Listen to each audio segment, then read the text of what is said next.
अनुषंगानं सर्व राजकीय पक्ष निवडणूक आयोगाला आणि चीफ इलेक्टोरल ऑफिसरला भेटलेले आहेत.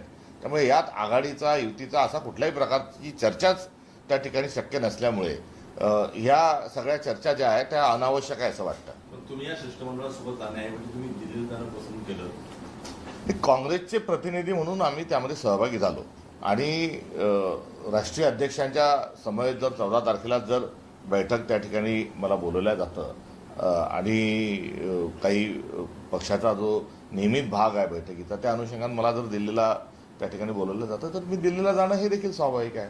त्यामुळे मी मुंबईत होतो किंवा इतरत्र गेलो असं नाही. मी पक्षाच्याच कामात होतो आणि पक्ष म्हणून आम्ही त्याच्यात सहभागी होतो.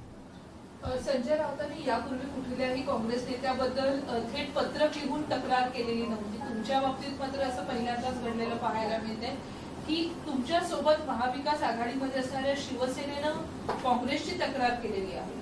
नाही, ते तक्रारीचा यात प्रश्नच नाही. कारण सहभागाचा जो प्रश्न आहे तो सहभाग आम्ही त्या शिष्टमंडळात सहभागी होतो आणि भविष्यात देखील राहुल गांधींनी यापूर्वी घेतलेल्या पत्रकार परिषदेमध्ये महाराष्ट्राचा सगळा जो डाटा आहे हा त्या ठिकाणी मांडण्यात आला होता. दुसऱ्या पत्रकार परिषदेत देखील महाराष्ट्रातल्या राजौऱ्याचा उल्लेख केला होता. लेख जो लिहिला होता राहुल गांधींनी त्यामध्येही कामठी विधानसभा मतदारसंघाचा उल्लेख होता. नंतर दस्तरखुद देवेंद्र फडणवीस यांच्या मतदारसंघाचीही माहिती त्या ठिकाणी होती. त्यामुळे एकंदरीत या सगळ्या विषयाच्या अनुषंगानं काँग्रेस पक्षाने विभाग स्वतंत्ररित्या स्थापन केलेला आहे आणि त्या विभागाची जी माहिती आहे त्या माहितीचा अनुषंगानं निवडणूक आयोगाला आम्ही स्वतंत्ररित्या भेटलो, शिष्टमंडळ म्हणून भेटलो.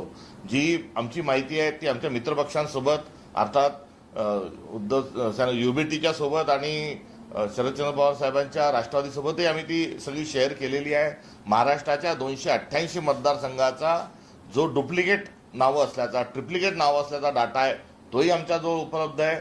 तो पण पेनड्राईव्हमध्ये काल थोरात साहेबांनी तो शिष्टमंडळात गेले असताना निवडणूक आयोगाला जवळ त्या संदर्भात देखील माहिती दिलेली आहे. त्यामुळे एकंदरीत ह्या सर्व गोष्टीमध्ये आम्ही पुढाकारानं त्यामध्ये आहोत आणि या सर्व मुद्द्यांमध्ये आमचा सहभाग जो आहे हा राहणारच आहे.